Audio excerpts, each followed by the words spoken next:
Space race. The space race was a 20th-century competition between two Cold War rivals, the Soviet Union and the United States, for supremacy in spaceflight capability.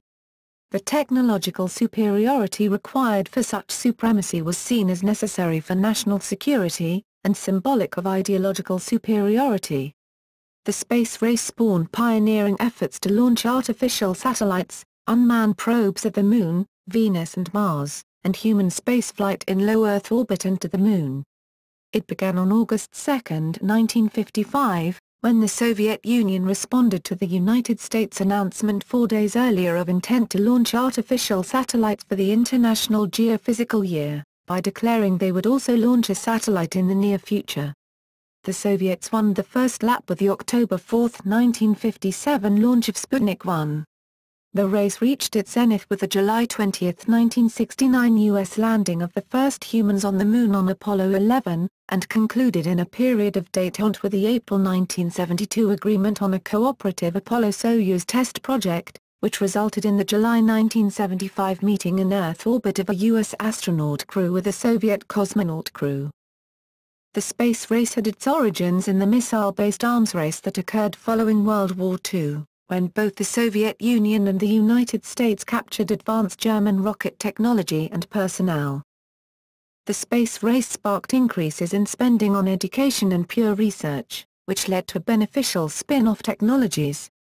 An unforeseen effect was that the space race contributed to the birth of the environmental movement by providing sharp color images of the global Earth taken by astronauts in translunar space.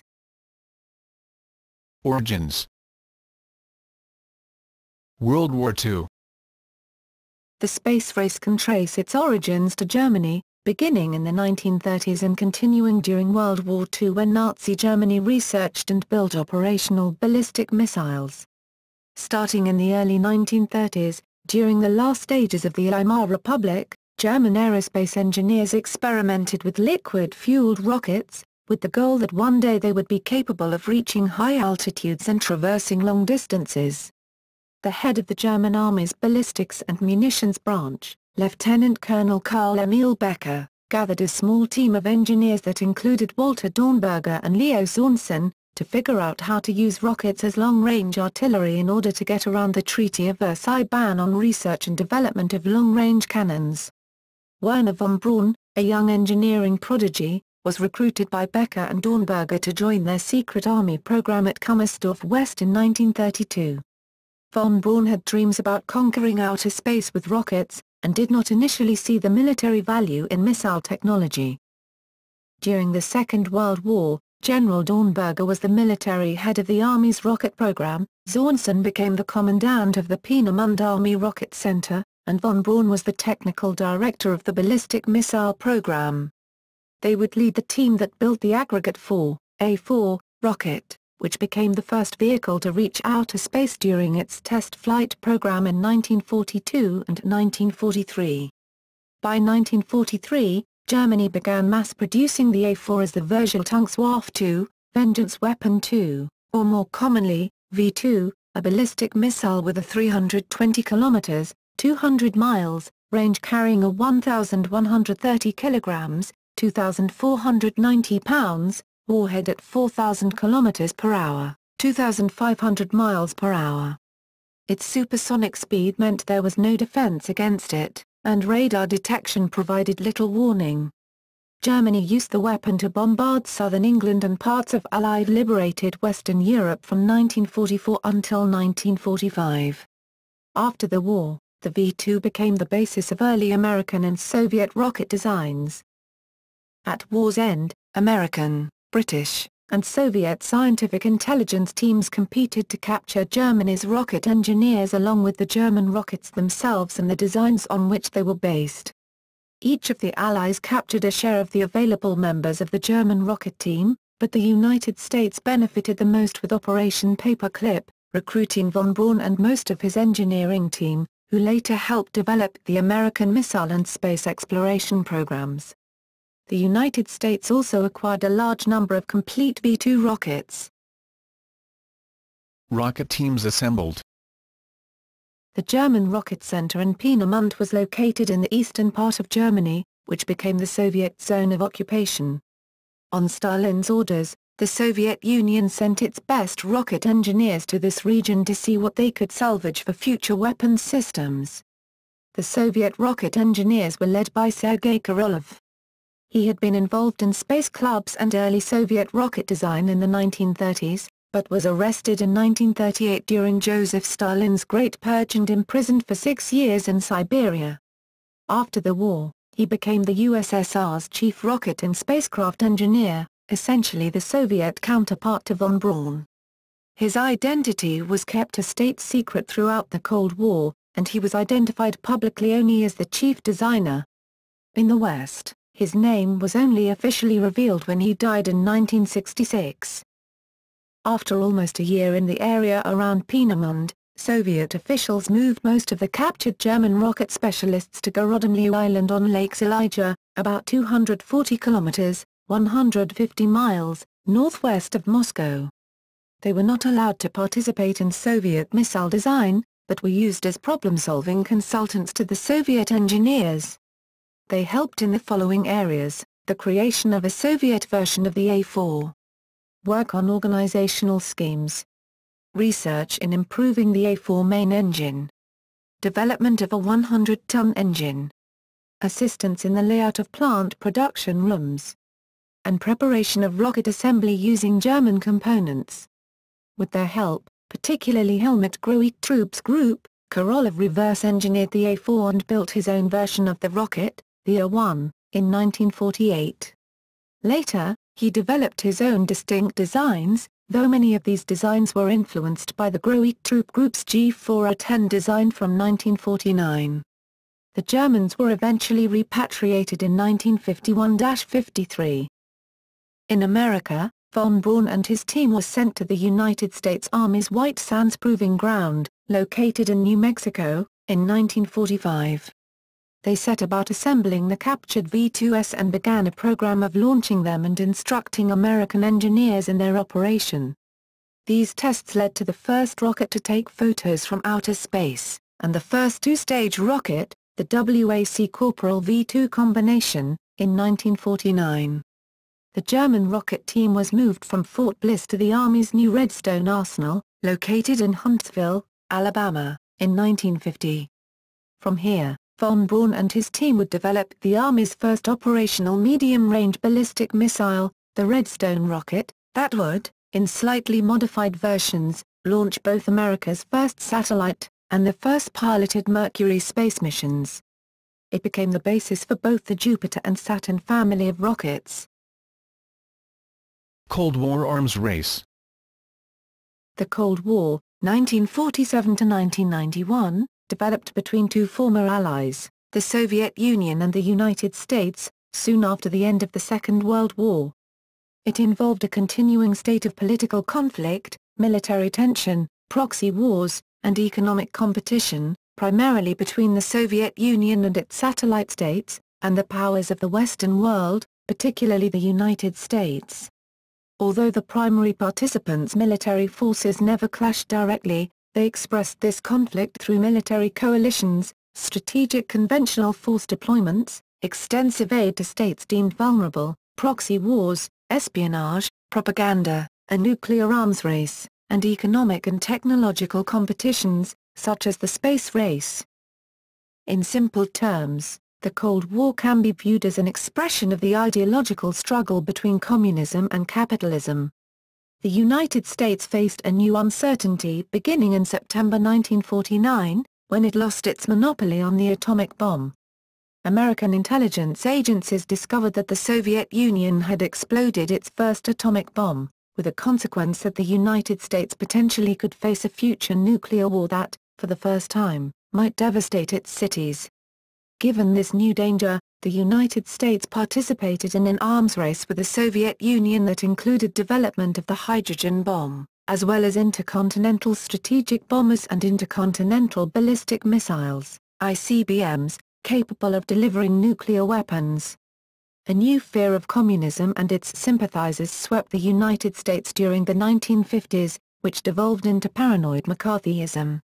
With communism spreading in China, Korea, and Eastern Europe, Americans came to feel so threatened that popular and political culture condoned extensive witch hunts to expose communist spies. Part of the American reaction to the Soviet atomic and hydrogen bomb tests included maintaining a large air force, under the control of the Strategic Air Command, SAC. SAC employed intercontinental strategic bombers, as well as medium bombers based close to Soviet airspace, in Western Europe and in Turkey, that were capable of delivering nuclear payloads. For its part, the Soviet Union harbored fears of invasion. Having suffered at least 27 million casualties during World War II after being invaded by Nazi Germany in 1941, the Soviet Union was wary of its former ally, the United States, which until late 1949 was the sole possessor of atomic weapons. The United States had used these weapons operationally during World War II, and it could use them again against the Soviet Union, laying waste its cities and military centers. Since the Americans had a much larger air force than the Soviet Union, and the United States maintained advanced air bases near Soviet territory, in 1947 Stalin ordered the development of intercontinental ballistic missiles, ICBMs, in order to counter the perceived American threat.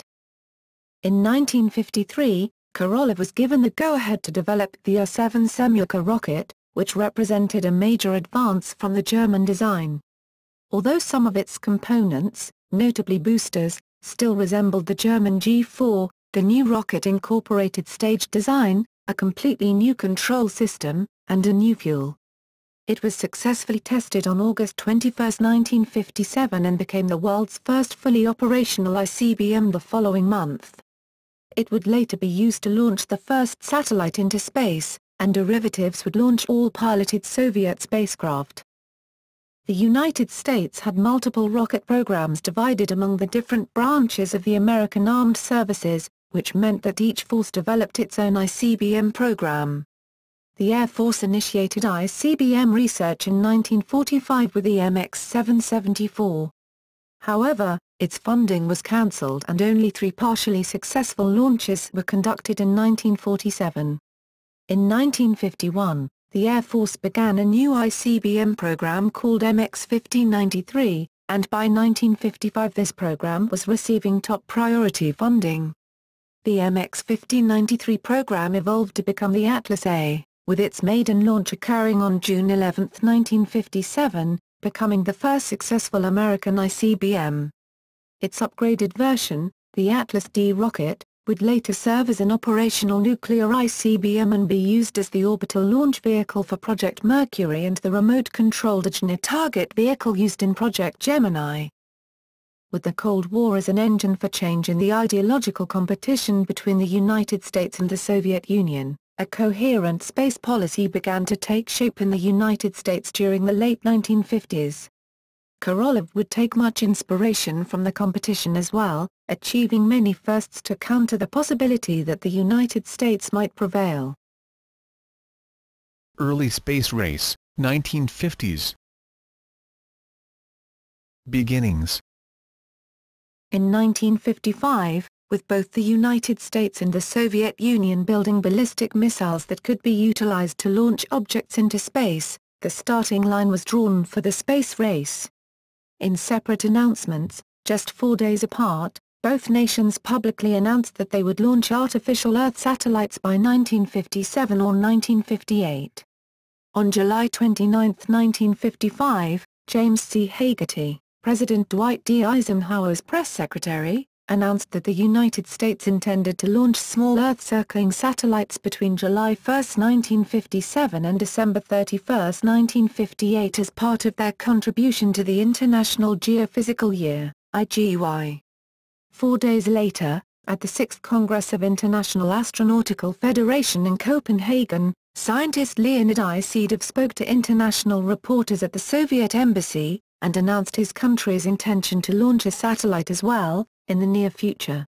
On August 30, 1955, Korolev managed to get the Soviet Academy of Sciences to create a commission whose purpose was to beat the Americans into Earth orbit. This was the de facto start date for the space race.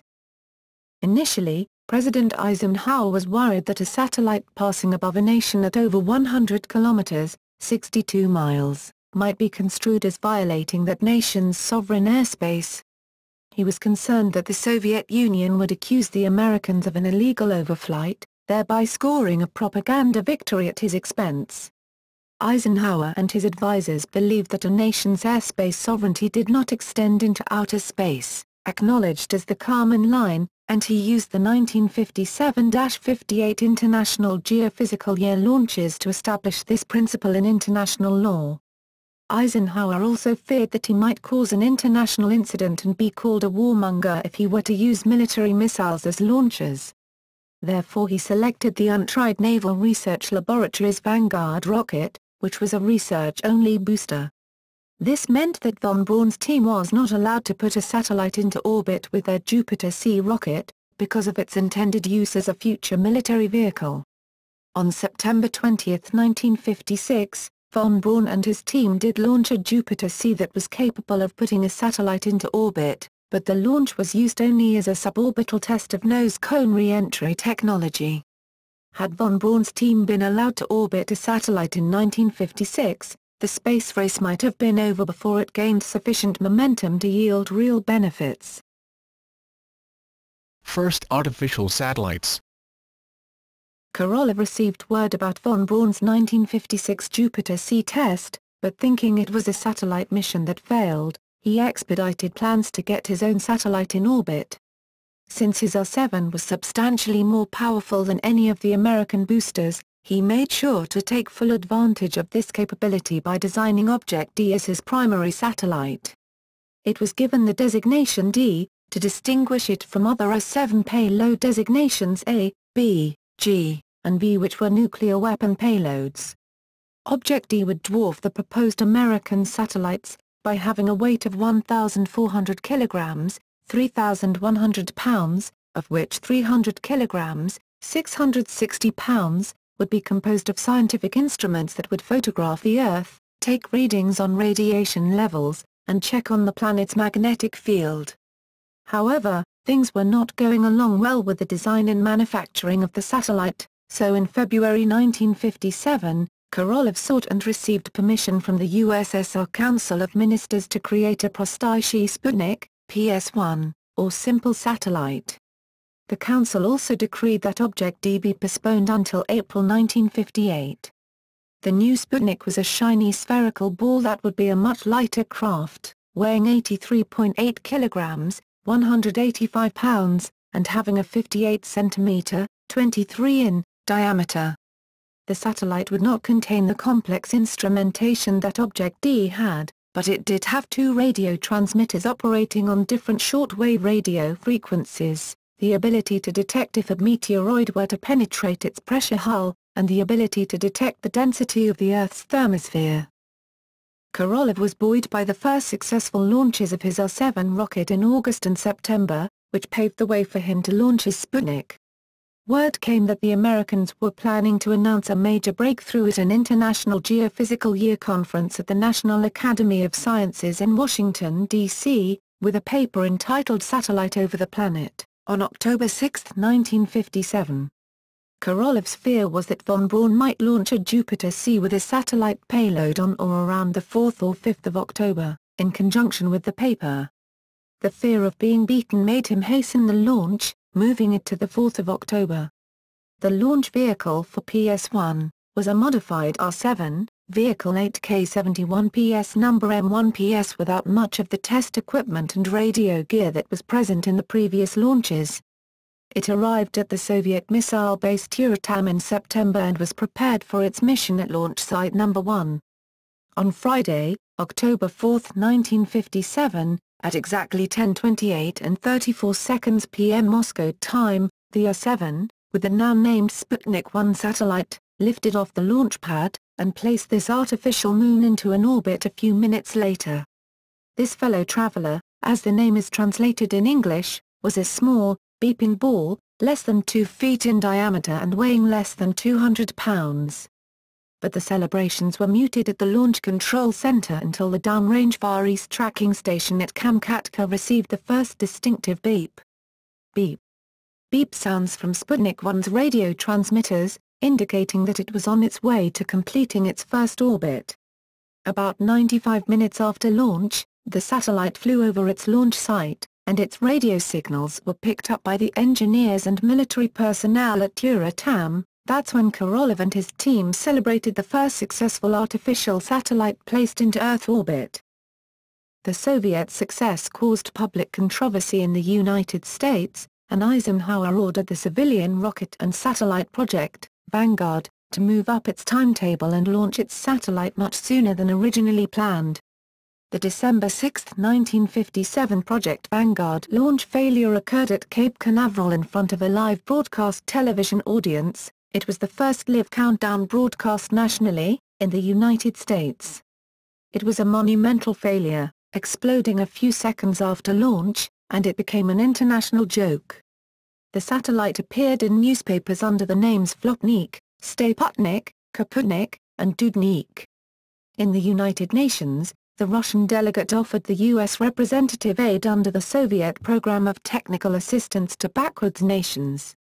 Only in the wake of this very public failure did von Braun's Redstone team get the go-ahead to launch their Jupiter C rocket as soon as they could. Nearly 4 months after the launch of Sputnik 1, von Braun and the United States successfully launched its first satellite, on a modified Redstone booster, under the civilian name Juno 1 to differentiate it from the Army's Redstone missile. Explorer 1 was the first successful American satellite. It was launched at Cape Canaveral in Florida on January 31, 1958. It was 4.8 kilograms in mass and was launched on a 4-stage Juno 1 vehicle. It carried a micrometeorite gauge and a Geiger-Müller tube.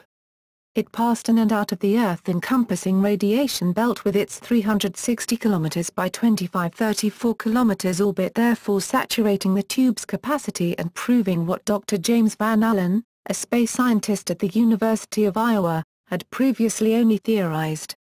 It not only confirmed his theory, but also brought him to fame. Said radiation belt is actually now known as the Van Allen radiation belt. This belt consists of a donut-shaped zone of high-level radiation intensity around the Earth above the magnetic equator. Van Allen was also the man who designed and built the satellite instrumentation of Explorer 1. It was because of the previous failure of the Vanguard rocket of December 1957 that scientists made the decision of using a military rocket, allowing the successful launch of the satellite. The satellite actually measured 3 phenomena. They are cosmic ray and radiation levels, the temperature in the spacecraft, and finally the frequency of collisions with micrometeorites. The satellite had no space for data storage though, which meant that it had to transmit continuously.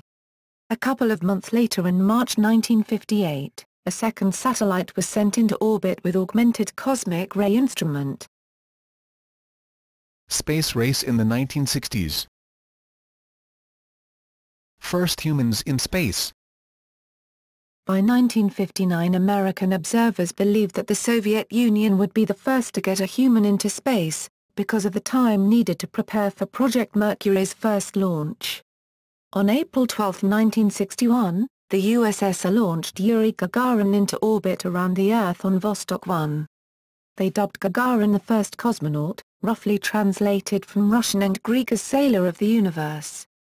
Although he had the ability to take over manual control of his spacecraft in an emergency by opening an envelope he had in the cabin that contained a code that could be typed into the computer, it was flown in an automatic mode as a precaution.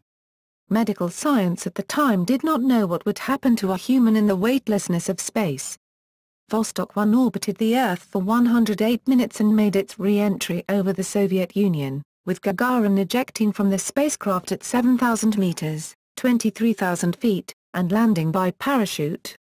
Under Fédération Aéronautique Internationale, International Federation of Aeronautics, FAI qualifying rules for aeronautical records, pilots must both take off and land with their craft, so the Soviet Union kept the landing procedures secret until 1978, when they finally admitted that Gagarin did not land with his spacecraft.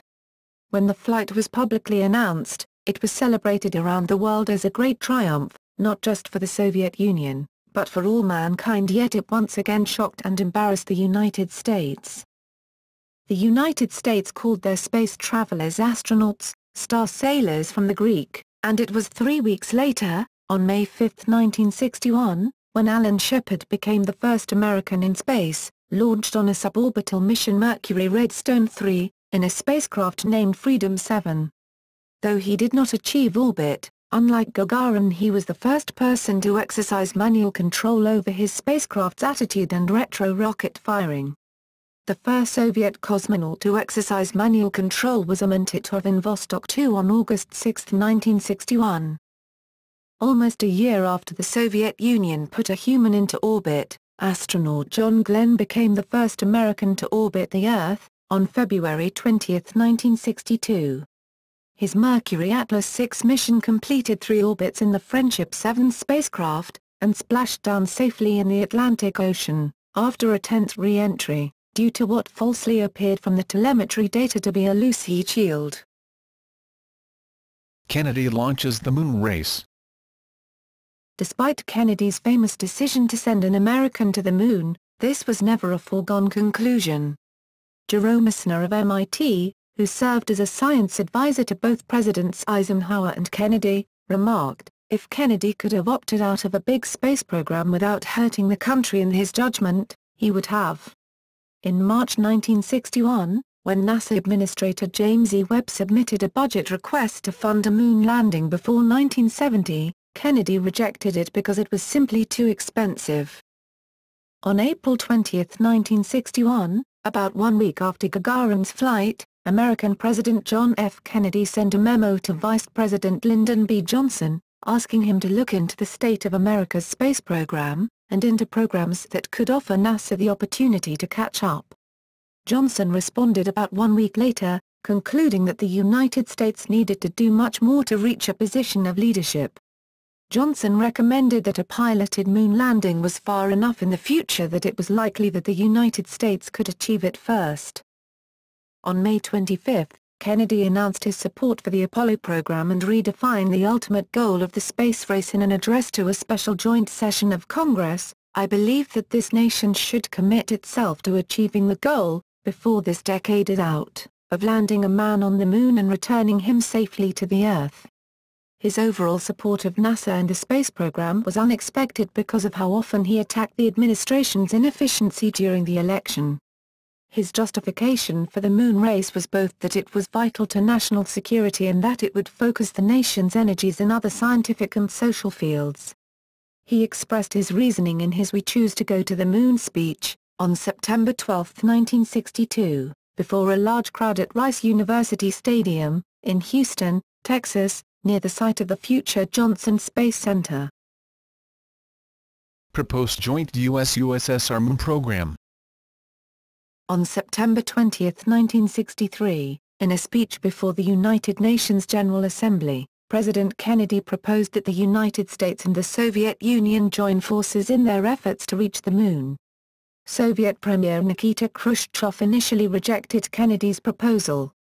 However, during the next few weeks he concluded that both nations might realize cost benefits and technological gains from a joint venture. Khrushchev was poised to accept Kennedy's proposal at the time of Kennedy's assassination in November 1963. Khrushchev and Kennedy had developed a measure of rapport during their years as leaders of the world's two superpowers, especially during the 1962 Cuban Missile Crisis. That trust was lacking with Vice President Johnson. When Johnson assumed the presidency after Kennedy's assassination, Khrushchev dropped the idea of a joint moon program. Vostoks and Vostochs.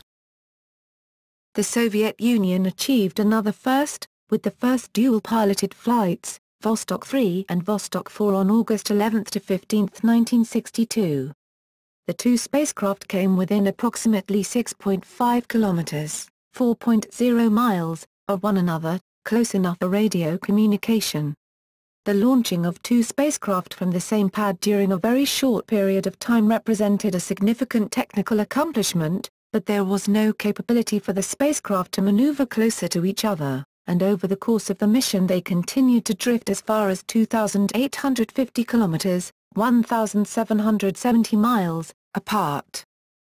The Soviet Union achieved yet another first when it launched not only the first woman, but also the first civilian, in space, Valentina Tereshkova, on June 16, 1963, in Vostok 6. Launching a woman was reportedly Korolev's idea, and it was accomplished purely for propaganda value. Tereshkova was one of a small corps of female cosmonauts who were amateur parachutists, but Tereshkova was the only one to fly. The USSR didn't again open its cosmonaut corps to women until 1980, 2 years after the United States opened its astronaut corps to women.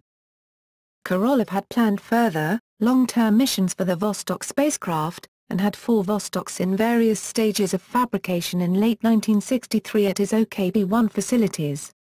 At that time, the Americans announced their ambitious plans for the Project Gemini flight schedule.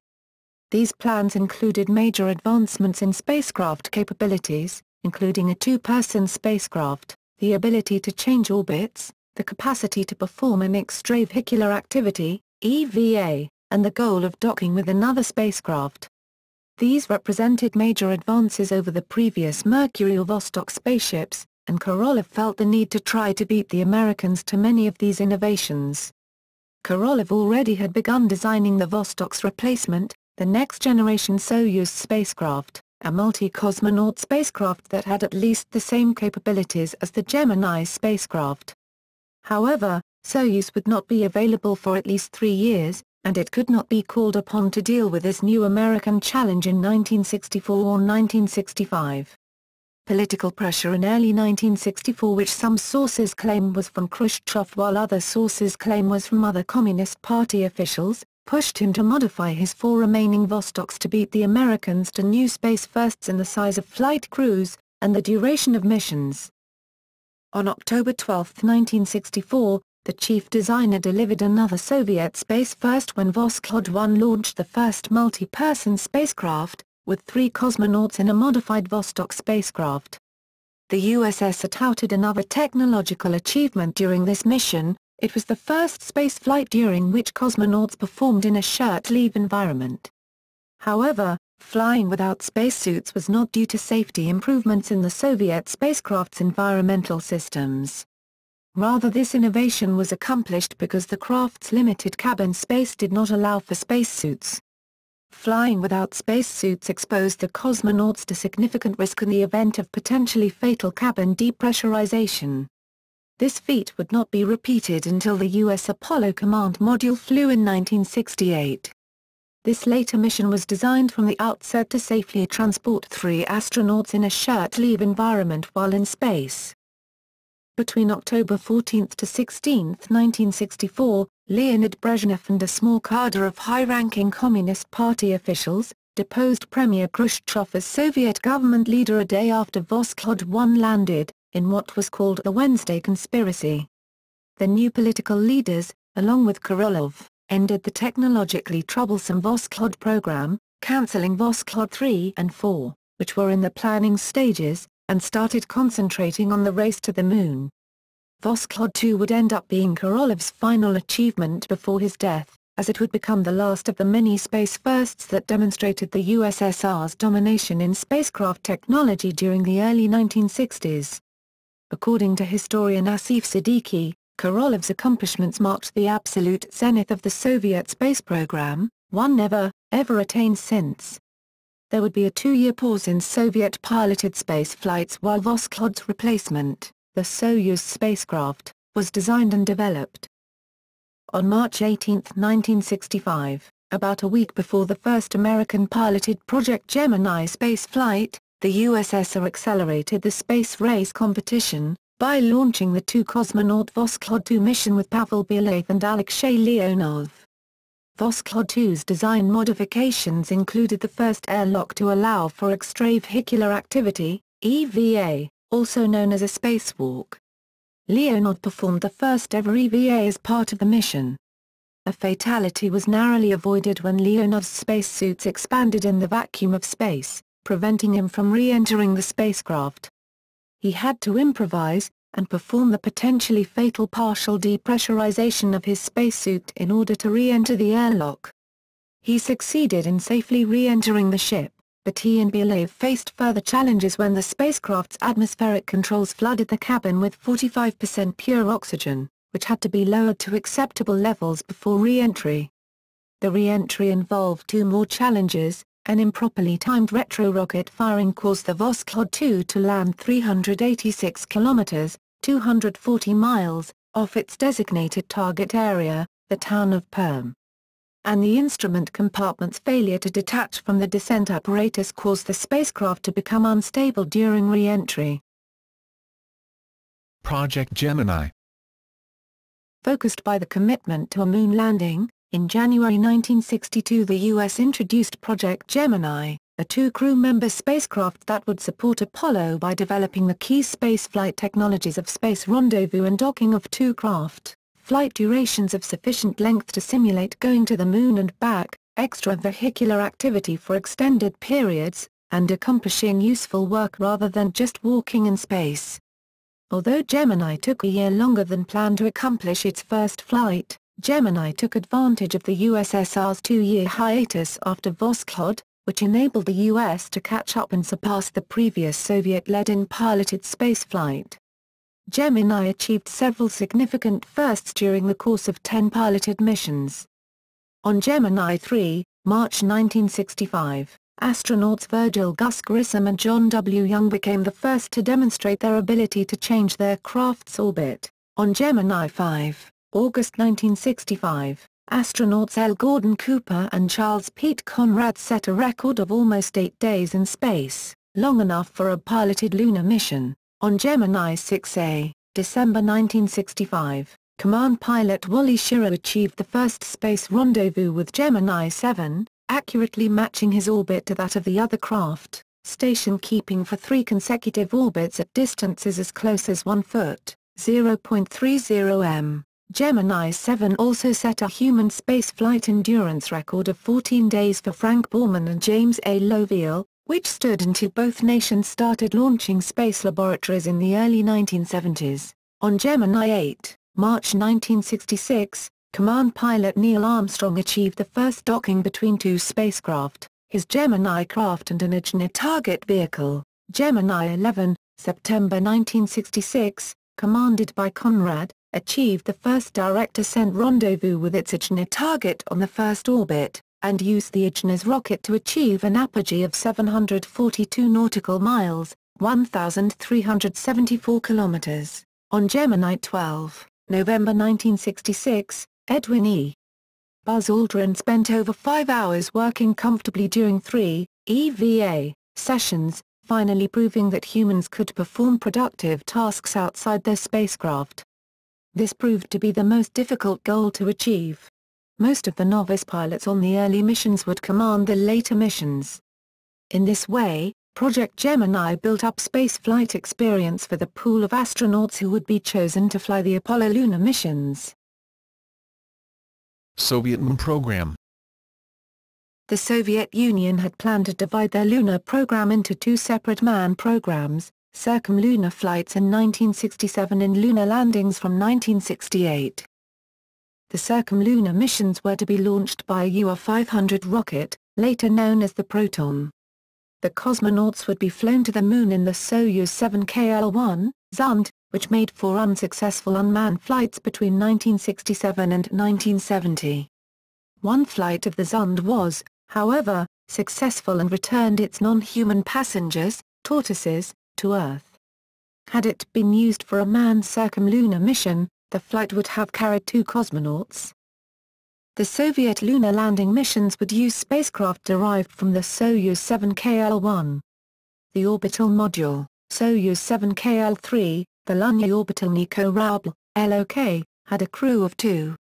The LOK and a separate lunar lander, the Lunyiko-Raoubl, LK, had 40% of the mass of the Apollo CSMLM due to the launch vehicle's capabilities. The launch vehicle would have been the N-1 rocket, which was roughly the same height and takeoff mass as the American Saturn V, exceeded its takeoff thrust by 28%, and yet had roughly half the TLI payload capability. The N-1 was unsuccessfully tested 4 times, exploding each time due to problems with the first stage's 30 engines. The Soviet leadership cancelled the program in 1970 after the first two successful American moon landings. Fatalities and disasters of the 1960s. Probably the worst disaster during the space race was the Soviet Union's Nedlin catastrophe in 1960. It happened on October 24, 1960, when Chief Marshal Mitrofan Nedlin gave orders to use improper shutdown and control procedures on an experimental A-16 rocket. The hasty on-pad repairs caused the missile's second stage engine to fire straight onto the full propellant tanks of the still attached first stage. The resulting explosion, toxic fuel spill, and fire killed anywhere from 92 to 150 top Soviet military and technical personnel. Marshal Nedlin was vaporized, and his only identifiable remains were his war medals, especially the Gold Star of the Soviet Union. His death was officially explained as an airplane crash. It was also a huge setback for the rocket's chief designer, Mikhail Yangel, who was trying to unseat Korolev as the person responsible for the Soviet human spaceflight program. Yangel survived only because he went for a cigarette break in a bunker that was removed from the launch pad, but he would not rival Korolev during the rest of this period. The Nedlin catastrophe would remain an official secret until 1989, and the survivors of the incident were not allowed to discuss it until 1990, 31 years after it occurred. In 1986, in a series of newspaper articles in Izvestia, it was disclosed for the first time that the USSR had officially covered up the March 23, 1961 death of Soviet cosmonaut Valentin Bondarenko from massive third-degree burns from a fire in a high-oxygen isolation test chamber. This revelation subsequently caused some speculation as to whether the Apollo 1 disaster might have been averted had NASA been aware of the incident. Bondarenko, at age 24, was the youngest of the early Vostok cosmonauts. The Soviet government erased all traces of Bondarenko's existence in the cosmonaut corps upon his death. In 1967, both nations faced serious challenges that brought their programs to a halt. Both nations had been rushing at full speed on the Apollo and Soyuz programs, without paying due diligence to growing design and manufacturing problems. The results proved fatal to both pioneering crews. In the United States, the first Apollo mission crew, command pilot Gus Grissom, senior pilot Ed White, and pilot Roger Chaffee, were killed by suffocation in a cabin fire that swept through their Apollo 1 spacecraft during a ground test on January 27, 1967. The fire was probably caused by an electrical spark. It grew out of control, fed by the spacecraft's pure oxygen atmosphere maintained at greater than normal atmospheric pressure. An investigative board detailed design and construction flaws in the spacecraft, and procedural failings including failure to appreciate the hazard of the pure oxygen atmosphere as well as inadequate safety procedures. All these flaws had to be corrected over the next 22 months until the first piloted flight could be made. Mercury and Gemini veteran Gus Grissom had been a favored choice of Deke Slayton, the grounded Mercury astronaut who became NASA's Director of Flight Crew Operations, to make the first piloted landing. Meanwhile, the Soviet Union was having its own problems with Soyuz development. Engineers reported 200 design faults to party leaders, but their concerns were overruled by political pressures for a series of space feats to mark the anniversary of Lenin's birthday. On April 24, 1967, the USSR suffered the death of its first cosmonaut, Colonel Vladimir Komarov, the single pilot of Soyuz 1. This was planned to be a 3-day mission to include the first Soviet docking with an unpiloted Soyuz 2, but his mission was plagued with problems. Early on his craft lacked sufficient electrical power because only one of 2 solar panels had deployed. Then the automatic attitude control system began malfunctioning and eventually failed completely, resulting in the craft spinning wildly. Komarov was able to stop the spin with a manual system, which was only partially effective. The flight controllers aborted his mission after only 1 day, and he made an emergency re-entry. During re-entry a fault in the landing parachute system caused the primary chutes to fail, and the reserve chutes tangled together. Komarov was killed on impact. Fixing these, and other, spacecraft faults caused an 18-month delay before piloted Soyuz flights could resume, similar to the U.S. experience with Apollo. This, combined with Korolov's death, led to the quick unraveling of the Soviet moon landing program. Other astronauts died while training for spaceflight, including 4 Americans, Ted Freeman, Elliot C., Charlie Bassett, Clifton Williams, who all died in crashes of T-38 aircraft. Yuri Gagarin, the first man in space, met a similar fate in 1968, when he crashed in a MiG-15 jet while training for a Soyuz mission.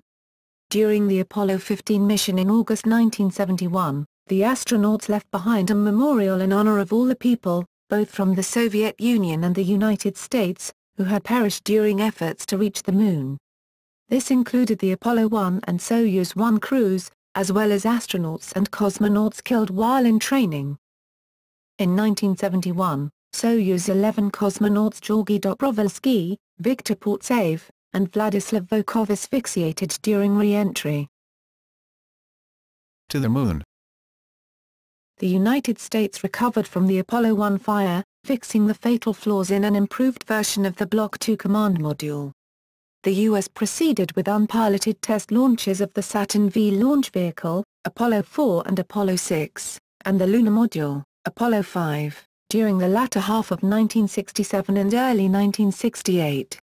Apollo 1's mission to check out the Apollo Command Service module in Earth orbit was accomplished by Grissom's backup crew commanded by Walter Schirra on Apollo 7, launched on October 11, 1968.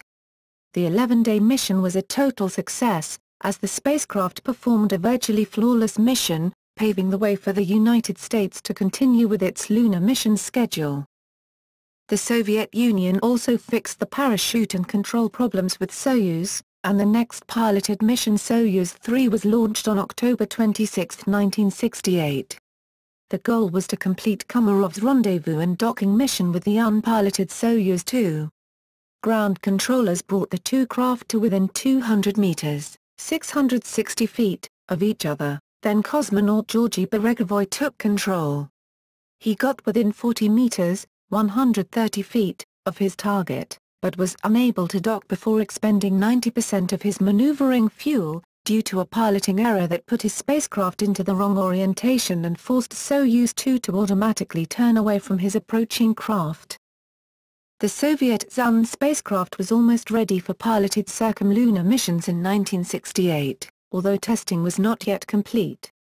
At the time, the Soyuz 7KL-1/Zund spacecraft was not yet ready for piloted missions after 5 unsuccessful and partially successful automated test launches, Cosmos 146 on March 10, 1967. Cosmos 154 on April 8, 1967. Zund 1967A September 27, 1967. Zund 1967B on November 22, 1967. Zund 4 was launched on March 2, 1968, and successfully made a circumlunar flight. After its successful flight around the Moon, Zund 4 encountered problems with its Earth re-entry on March 9, and was ordered destroyed by an explosive charge 15,000 meters, 49,000 feet, over the Gulf of Guinea. The Soviet official announcement said that Zund 4 was an automated test flight which ended with its intentional destruction, due to its recovery trajectory positioning it over the Atlantic Ocean instead of over the USSR. During the summer of 1968, the Apollo program hit another snag. The first pilot-rated lunar module, LM, was not ready for orbital tests in time for a December 1968 launch. NASA planners overcame this challenge by changing the mission flight order, delaying the first LM flight until early 1969, and sending Apollo 8 into lunar orbit without the LM in December on a new C' mission. This mission was in part motivated by intelligence rumors the Soviet Union might fly a piloted circumlunar Zund flight during late 1968. In September 1968, Zund 5, a Soyuz 7KL-1 spacecraft, with tortoises on board, made a circumlunar flight and returned to Earth, accomplishing the first successful splashdown of the Soviet space program, in the Indian Ocean. It also scared NASA planners, as it took them several days to figure out that it was only an automated flight, not a piloted flight with cosmonauts, because voice recordings were transmitted from the craft en route to the Moon. On November 10, 1968, another automated test flight of the 7KL-1 spacecraft, Zond-6, was launched, but this time, it encountered difficulties in its Earth re-entry, and depressurized and deployed its parachute too early, causing it to crash-land only 16 kilometers, 9.9 miles, from where it had been launched 6 days earlier. Apollo 8 launched on December 21, 1968, and became the first human-crewed spacecraft to leave low Earth orbit and go to another celestial body, the Moon. On December 24, Frank Borman, Jim Lovell, and Bill Anders became the first humans to enter into orbit around the Moon.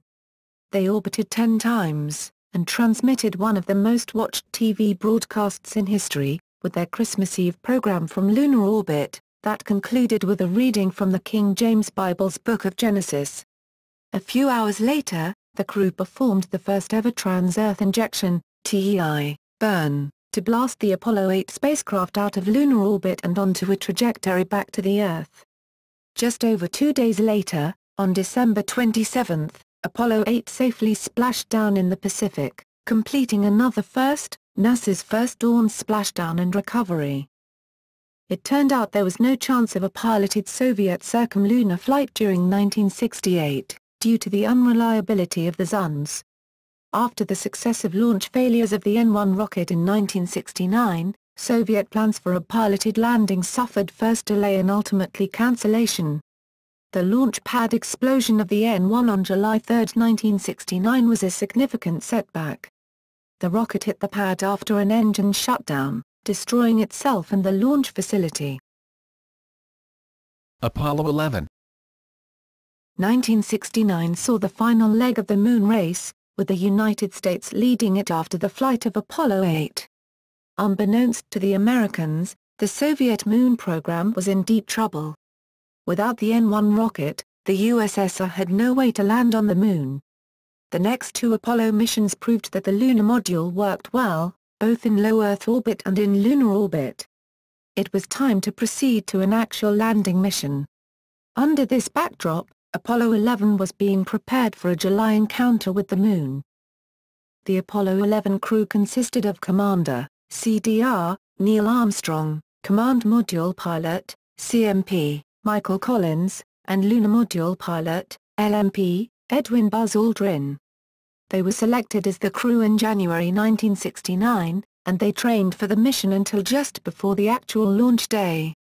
On July 16, 1969, at exactly 9:32 a.m. EDT, the Saturn V rocket, serial number SA-506, lifted off from Launch Complex 39A at the Kennedy Space Center, Florida with Apollo 11 on board. The lunar trip took just over 3 days.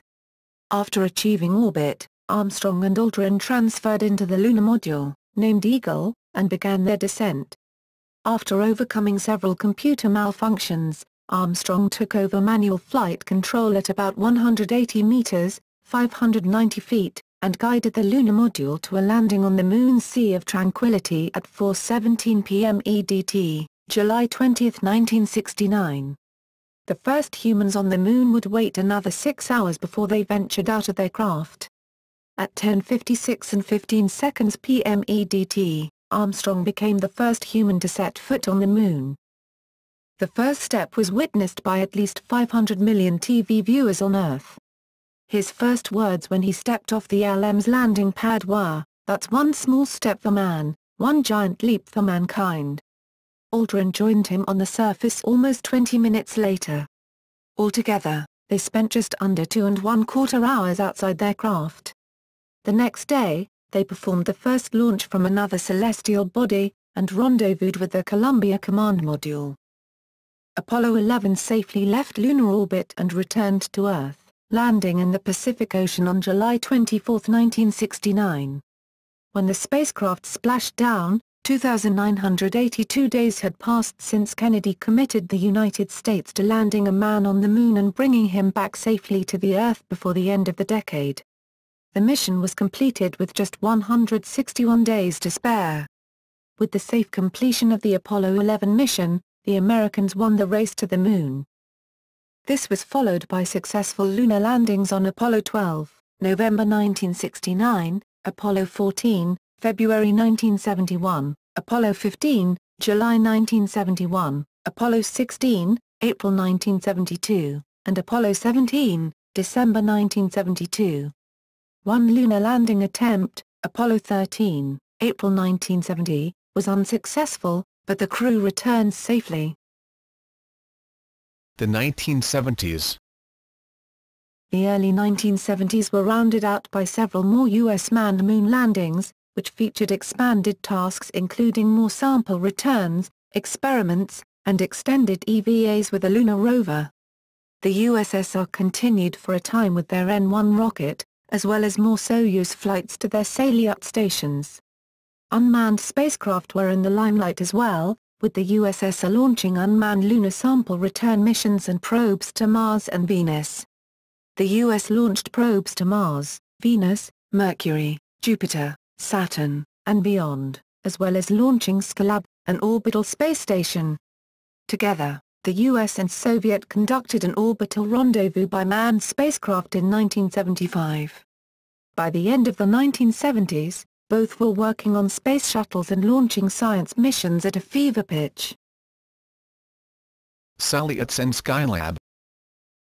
Having lost the race to the Moon, the USSR decided to concentrate on orbital space stations.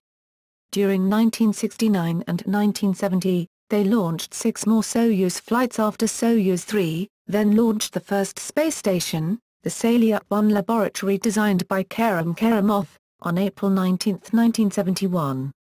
3 days later, the Soyuz 10 crew attempted to dock with it, but failed to achieve a secure enough connection to safely enter the station.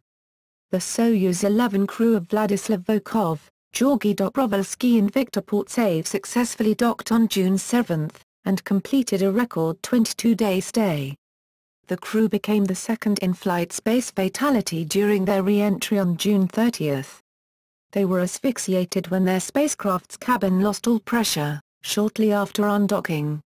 The disaster was blamed on a faulty cabin pressure valve, that allowed all the air to vent into space. The crew were not wearing pressure suits and had no chance of survival once the leak occurred. Salyut-1's orbit was increased to prevent premature re-entry, but further piloted flights were delayed while the Soyuz was redesigned to fix the new safety problem. The station re-entered the Earth's atmosphere on October 11, after 175 days in orbit. The USSR attempted to launch a second Salyut-class station designated Durable Orbital Station 2, DOS-2, on July 29, 1972, but a rocket failure caused it to fail to achieve orbit. After the DOS-2 failure, the USSR attempted to launch 4 more Salyut-class stations through 1975, with another failure due to an explosion of the final rocket stage, which punctured the station with shrapnel so that it wouldn't hold pressure.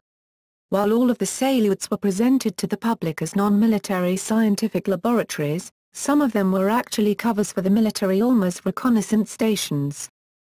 The United States also had plans to launch a piloted space laboratory as part of the Apollo Applications Program, using Apollo hardware. The original plans called for constructing the space laboratory using a spent Saturn SIVB rocket stage, used to launch the Apollo craft into Earth orbit. However, the space laboratory was ultimately prefabricated on Earth and launched by the modified first 2 stages of the Saturn V lunar launch vehicle, known as the Saturn INT-21. The orbital workstation Skylab, weighed 169,950 pounds, 77,090 kilograms, was 58 feet, 18 meters, long by 21.7 feet, 6.6 meters, in diameter, with a habitable volume of 10,000 cubic feet, 280 m3. Skylab-1, the mission to actually launch the space station, was launched on May 14, 1973, but was damaged during the flight, losing one of his solar panels and a meteoroid thermal shield. Subsequent human-crewed missions repaired the station, and the final mission's crew, Skylab-4, set the space race endurance record with 84 days in orbit, when the mission ended on February 8, 1974. Skylab stayed in orbit another 5 years before re-entering the Earth's atmosphere over the Indian Ocean and Western Australia on July 11, 1979. Apollo-Soyuz Test Mission. While the Sputnik 1 launch can be called the start of the space race, its end is harder to pinpoint. In May 1972, President Richard M. Nixon and Soviet Premier Leonid Brezhnev negotiated an easing of relations known as détente, creating a temporary thaw in the Cold War. In the spirit of good sportsmanship, the time seemed right for cooperation rather than competition, and the notion of a continuing race began to subside. The two nations planned a joint mission to dock the last U.S. Apollo craft with a Soyuz, known as the Apollo-Soyuz Test Project, ASTP. To prepare, the U.S. designed a docking module for the Apollo that was compatible with the Soviet docking system, which allowed any of their craft to dock with any other, for example Soyuz as well as Soyuz Salyut. The module was also necessary as an airlock to allow the men to visit each other's craft, which had incompatible cabin atmospheres. The USSR used the Soyuz 16 mission in December 1974 to prepare for ASTP. The joint mission began when Soyuz 19 was first launched on July 15, 1975 at 12:20 UTC, and the Apollo craft was launched with a docking module 6.5 hours later. The two craft rendezvoused and docked on July 17 at 16:19 UTC. The three astronauts conducted joint experiments with the two cosmonauts, and the crew shook hands, exchanged gifts, and visited each other's craft. After Apollo. In the 1970s, the United States began developing a new generation of reusable orbital spacecraft known as the Space Shuttle, and launched a range of unmanned probes. The USSR continued to develop space station technology with the Salyut program and Mir, Peace or World, depending on the context, space station, supported by Soyuz spacecraft. They developed their own large space shuttle under the Buran program. However, the USSR dissolved in 1991 and the remains of his space program were distributed to various Eastern European countries. The United States and Russia would work together in space with the Shuttle Mir program, and again with the International Space Station. Retrospectives. The meaning and nature of the space race are subject to periodic retrospectives in American and other cultures. One such occurrence was in 2003 when Columbia was lost with crew during re-entry. Some more retrospectives took place with retirement of the U.S. Space Shuttle program in 2011 and the cancellation of Project Constellation in 2010. Legacy. Advances in technology and education. American concerns that they had fallen behind the Soviet Union in the race to space led quickly to a push by legislators and educators for greater emphasis on mathematics and the physical sciences in American schools. The United States National Defense Education Act of 1958 increased funding for these goals from childhood education through the postgraduate level. To this day over 1,200 American high schools retain their own planetarium installations, a situation unparalleled in any other country and a direct consequence of the space race. The scientists educated through these efforts helped develop technologies that have been adapted for use in the kitchen, in transportation systems, in athletics, and in many other areas of modern life. Dried fruits and ready-to-eat foods, in particular food sterilization and package sealing techniques, stay-dry clothing, and even no-fog ski goggles have their roots in space science. Today over 1,000 artificial satellites orbit Earth, relaying communications data around the planet and facilitating remote sensing of data on weather, vegetation, and human movements for the nations who employ them. In addition, much of the microtechnology that fuels everyday activities, from timekeeping to enjoying music, derives from research initially driven by the space race. Even with all the technological advances since the first Sputnik was launched, the original Soviet R-7 Semyonka rocket, which marked the beginning of the space race, is still in use today. It services the International Space Station, ISS, as the launcher for both the Soyuz and Progress spacecrafts. Most notably, During the post-space race era it ferries both Russian and American crews to and from the station. Environment. An unintended consequence of the space race is that it facilitated the environmental movement, as this was the first time in history that humans could see their homeworld as it really appears. The first color pictures from space showed a fragile blue planet bordered by the blackness of space. Pictures such as Apollo 8's Earthrise, which showed a crescent Earth peeking over the lunar surface, and Apollo 17's The Blue Marble, which for the first time ever showed a full circular Earth, became iconic to the environmental movement. The first Earth Day was partially triggered by the Apollo 8 photo. Astronauts returning from space missions also commented on how fragile the Earth looked from space, further fueling calls for better stewardship of the only home humans have, for now.